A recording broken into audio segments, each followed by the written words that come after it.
की तरह चुनाव लड़ूंगी। ताकि सभाओं में कि शादी कर लो, हम खाना कर देंगे, और कुछ लोग ताली बजाते हो, की हंसल की सलाखों में हो, और आपकी बेटी बाहर शादी मना रही है।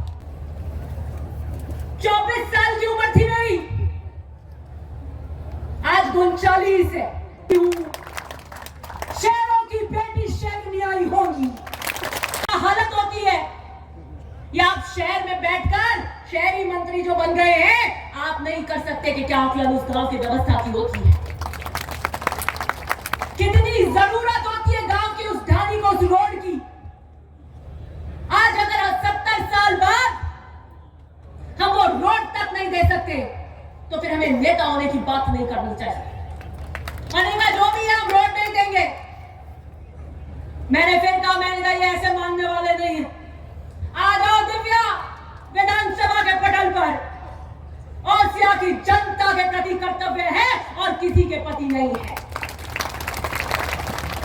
मैंने मंत्री शांति धारीवाल जैसे पूछा, सड़क करेंगे या नहीं करेंगे ये बता दीजिए, और अगर नहीं करेंगे तो वो भी बता दीजिए। समय रहते मैं वैकल्पिक व्यवस्था करूंगी, और मुझे गर्व है कि मैंने ओसिया की जनता के लिए वैकल्पिक व्यवस्था करके 50 से भी ऊपर ज्यादा सड़कें दी। आप भी ओसिया दिल्ली रोड पे रोले घूम रहे हैं, कितनी बार इसके उद्घाटन हो गए, फीते शिलान्यास हो गए, फीते कट गए, लोग सोचते रह गए आएगी भी कि नहीं आएगी। अब रोलर घूम रहा है, उन्होंने कहा एक बात तो माननी पड़ेगी इस लड़की की, चाहे कुछ भी कहे, लोहा मनवा के रहती है, जो कहती है वो करके रहती है।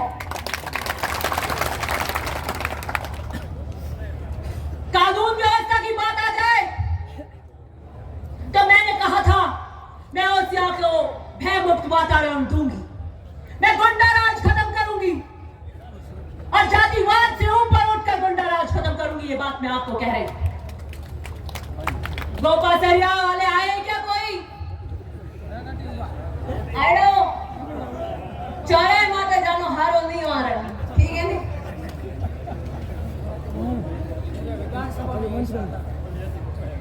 गाजरों की ट्रक लूट जाती, जीरे की ट्रक लूट जाती, और मैं आपको बता रही हूँ क्राइम रिपोर्ट के आंकड़े हैं 2014 के बाद सबसे ज्यादा अगर प्रकरण हुए हैं अत्याचार के, तो वो SC/ST पे हुए। ये किशन कुरीवाल जी बैठे हैं, क्या है क्राइम रिपोर्ट? 2 अप्रैल के भी है, और 2014 से क्राइम रिपोर्ट बोलती है। लेकिन मैंने ओसिया के अंदर किसी भी जाति से क्या नहीं आता हो, उसको संबल दिया, उसको भयमुक्त वातावरण दिया कि नहीं दिया?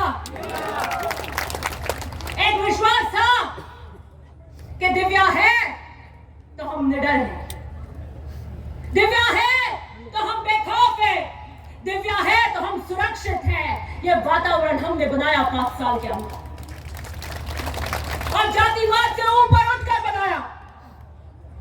असामाजिक तत्व मेरी जाति से भी क्यों नहीं हुए, हमने पुलिस को कड़े निर्देश दिए, और मुझे खुशी है कि मेरी सोच के साथ 5 साल के इस कार्यकाल की कानून व्यवस्था, गुंडा राज को खत्म करने की इस व्यवस्था में ओसिया का जो कानूनी और पुलिस तंत्र था, उसने बखूबी बढ़िया काम किया।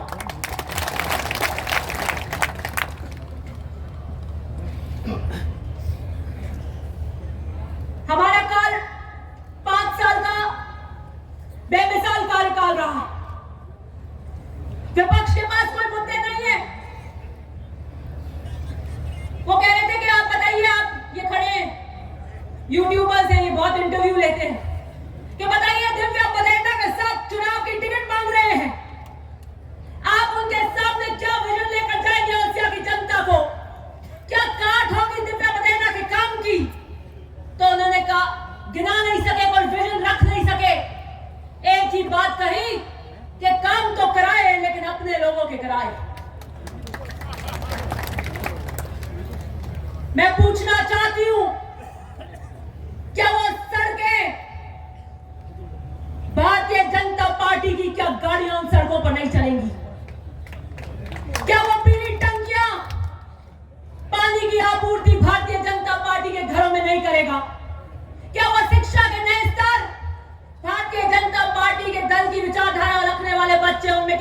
पड़ेंगे तो सिर्फ कहने के लिए आरोप मत लगाइए। मेरे पास में हर चीज का उत्तर है।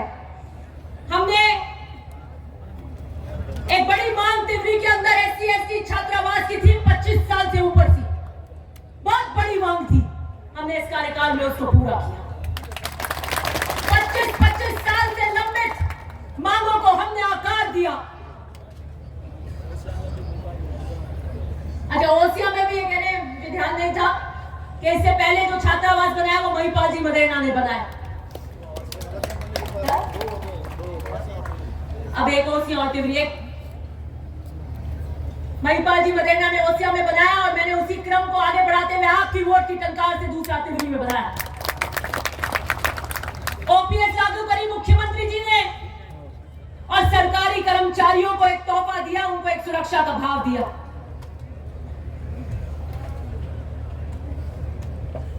मैंने ये पूरा लेखा जोखा 5 साल का मांड के आपके बीच रख दिया। मैं हर ग्राम पंचायत के भी उद्घाटन शिलान्यास करने आई थी। एक एक काम का विवरण हमने दिया। कोई ढानियां हमने वंचित नहीं रखी। अब अपने दिल की बात करने आई। मेरे पिता ने कहा था, संगठित रहो, सेवा करो, चलते रहो और कारवा बनता जाएगा। मैं 2009 में 5 मार्च में उस ग्राउंड में आई थी अपने दादा के साथ। 24 साल की उम्र थी मेरी, आज 39 है।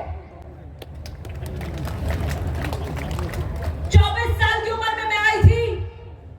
मैंने अपने जीवन का दूसरा उद्बोधन दिया था। पहला मैंने सुरपुरा में गोपालगढ़ में 10वीं कक्षा में दिया था और मेरे दादाजी ने कहा था, मेरे पिता ने कहा था, देखिए एक छोटी सी बच्ची लेकर आए हैं और इसको आपको सुपुर्द करते हैं।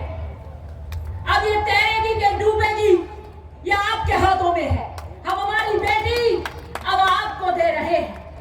मुझे नहीं पता था कि 2009 का वो वाक्य क्या अर्थ लेने वाला है कि 2011 के अंदर जो प्रकरण हमारे साथ घटा, आपने मुझे गोद में उठा लिया।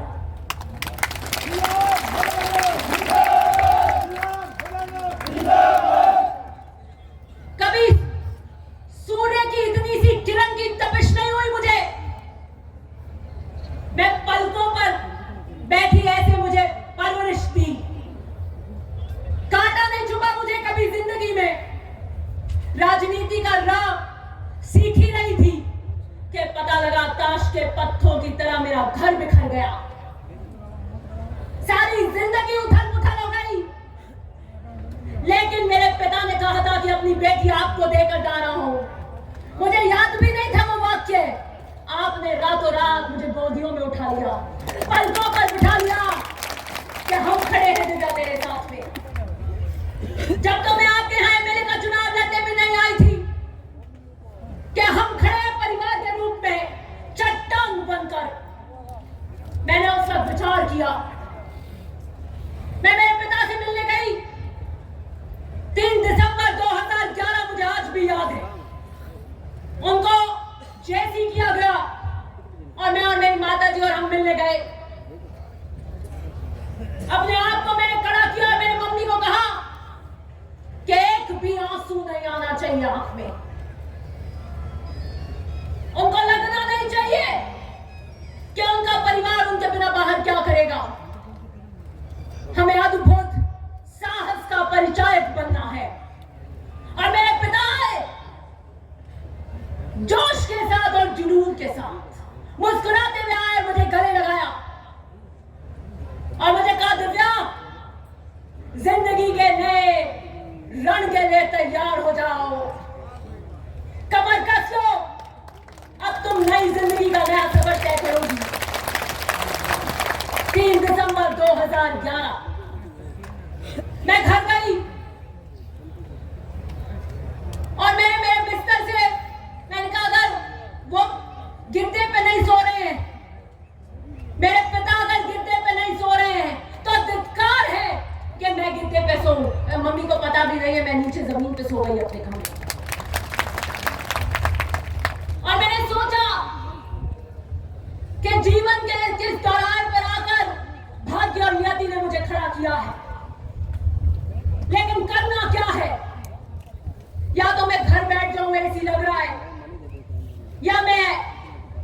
सुरक्षा मदेना, महिपाल मदेना, राजस्थान के किसान राजनीति के झंडे को बुलंद करने के लिए नंगे पैर कर्तव्य पथ पर उतरे। दो रास्ते थे, दो विकल्प थे, एक चुपचाप आराम से बैठ जाना और एक संघर्ष पथ पर निकलना। मैंने संघर्ष पथ को चुना और तब चुना जब संघर्ष का सबसे बदसूरत रंग वो जोधपुर सेंट्रल जेल में रोज देखती थी। मुझे पता था कि राजनीति जेल में ले जाती है, तब भी मैंने संघर्ष पथ को चुना। मैंने चुन्नी में गांठ बांधी कि जब मदेना साहब 52 में न धोली न सफेद उन सड़कों से राजनीति के अंदर आकर अपनी नई धारा तय कर सकते हैं आपके लिए, तो मैं तो उनसे बहुत बढ़िया परिस्थिति में हूं, मैं भी कर सकती हूं।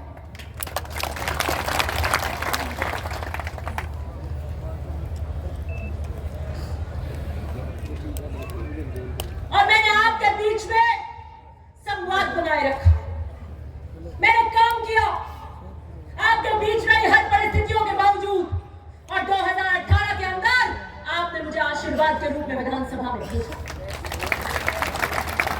मैंने 5 साल के लिए एक चीज अपने ध्येय में कर ली कि मुझे ओसिया की जनता के लिए ईमानदारी से और निस्वार्थ भाव से काम करना, चाहे कोई भी आ जाए, चाहे कोई भी परिस्थिति हो जाए।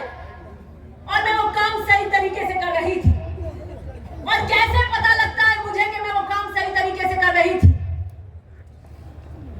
क्योंकि जब व्यक्तिगत निम्न स्तर के आरोप मुझ पर लगते हैं तो मुझे पता लग जाता है कि यह सुरक्षा का भाव मेरे काम की वजह से हो रहा है। कार्य क्षेत्र में संघर्ष कर रही एक महिला, चुनौती देती एक स्त्री किसी भी अस्तित्वहीन व्यक्ति के लिए सुरक्षा का भाव पैदा करती है। कोई कहता है ओसिया की सभाओं में कि शादी कर लो, हम खाना कर देंगे, और कुछ लोग ताली बजाते और खी हंसते हैं। मैंने सुना लेकिन कभी जवाब नहीं दिया। आज देने आई, 2011 से आज 2023 में आज देने आई। निम्न स्तर के जो प्रहार करते हैं, अरे जरा सोच कर देखिए कि आप जेल की सलाखों में हो और आपकी बेटी बाहर शादी मना रही है। मेरे पिता और मेरे पिता की दर्द और उनके प्रति सेवा मेरा सबसे पहला कर्तव्य है। और मेरे पिता जब दर्द और विरह के अंदर कैसे करवट बदलते होंगे, कैसे एक दिन निकलता होगा, कैसे एक रात निकलती होगी, तो उस बेटी को बाहर शादी करना शोभा नहीं देता। मेरे भाग्य की लकीरों में नहीं लिखा है, क्योंकि मेरे भाग्य की लकीरों में सेंट्रल जेल लिखी थी, जिसके 10 साल मैंने फेरे किए, 10 साल मैंने फेरे किए, क्योंकि वो मेरा कर्तव्य था। मुझे चुनौती देने वाले अपने गिरबान में झांक कर देखें। शेरनी की तरह चुनाव लड़ूंगी।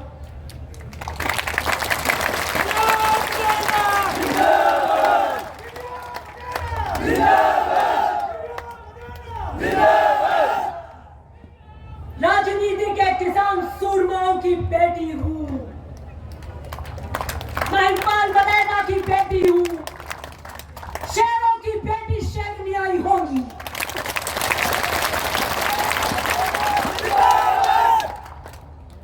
शेर प्रतीकात्मक किस चीज का होता है? मुझे बड़ी हंसी आई जब उन्होंने कहा कि जंगल भेज दो, निम्न से निम्न स्तर का प्रहार किया। शेरनी का अर्थात, शेर का अर्थात प्रतीकात्मक होता है। बहादुरी, साहस, निडरता, शक्ति स्वरूप, गर्व, आत्मविश्वास, ये शेर के प्रतीकात्मक है। हम कहते हैं से अपने बच्चे को, अरे क्या कर रहे भाई, क्या रो रहा है, शेर सा बहादुर बन। थोड़ा सा कुछ ज्यादा अपन रॉक करता है, जैसे मैं करती हूँ विधानसभा में, तो क्या इतनी क्यों शेर हो रही है? वो सब मुझे समझ ही नहीं आता। कि आज की इस आधुनिक युग के अंदर भी क्या इतनी कुंठित मानसिकता हो सकती है। हमारा राष्ट्रीय प्रतीक अशोक स्तंभ, उसमें भी 4 शेर है, 4 शेर। मैं पूछना चाहती हूं, क्या अशोक स्तंभ के वो 4 शेर जो साहस, शक्ति स्वरूप, गर्व और आत्मविश्वास के प्रतीक है, क्या उनके लिए भी आप ऐसी राय रखते हैं? क्या उन्हें भी जंगल में भेजना चाहते हैं? जो हमारा राष्ट्रीय प्रतीक है, एक शेरनी, अब ये नारे बोल रहे थे तो मैंने भी एक नारा लिखा, एक शेरनी लड़े होशियारी लड़ाई रे, एक शेरनी लड़े होशियारी लड़ाई रे, चलो आपा भी दे मेरा साथ रे।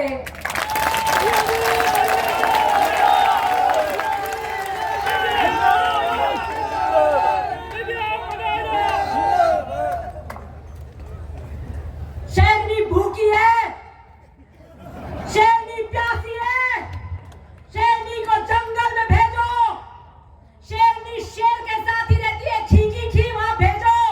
अपनी बेटियों के लिए भी बोलते हो क्या ये? ना मैं भूखी हूं, ना मैं प्यासी हूं, मैं पैदाइश से तृप्त हूं, कोई तृष्णा नहीं है मुझे। और यही कारण है, इसी तृप्ति के कारण मैंने आसिया को नीलाम नहीं होने दिया या भ्रष्टाचार नहीं होने दिया। किसी की भूख और प्यास के कारण आसिया का बिजली घर नीलाम हो रहा था, थानों में बंधक बाट बची थी, तहसील तो राम भरोसे थी, गांधी जी के बिना कुछ नहीं हो रहा था वहां। वो किसकी भूख और प्यास थी? मैं तो तृप्त हूं और पैदाइश से तृप्त हूं, ईमानदारी में मेरे पिता से लेकर आई हूं। और बीजेपी का भी आम व्यक्ति ये कहता है, अनेकों सर्वे होते हैं, सबने एक बात कही, चाहे उन्होंने बीजेपी से लिया हो, कि जो भी को एक बात तो कहनी पड़ेगी कि 100% ईमानदार है दिव्या मदेरणा, 100%। कि हम लोग बीजेपी के सही, लेकिन भ्रष्टाचार नहीं होने दिया, ना खाऊंगी ना खाने दूंगी, ऐसे कालजा फटफड़ीच करता है अधिकारियों का यहाँ ऐसे।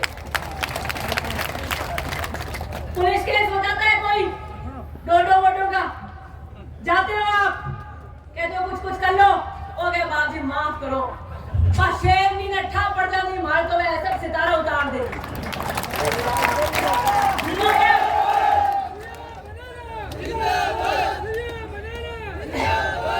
वो कैसा हमारे को करो, जेल हो जाएगी, कर बेल हुई यूं है मार तो जाए कि नहीं बचा कोई नहीं पड़ क्या। हाँ मैं मानूं ने बीरे तो नेड़ा जीपीएस से कहीं ठा पड़े तो कर जाए मैं पड़े कदे जान अठाई नहीं पड़ेगा।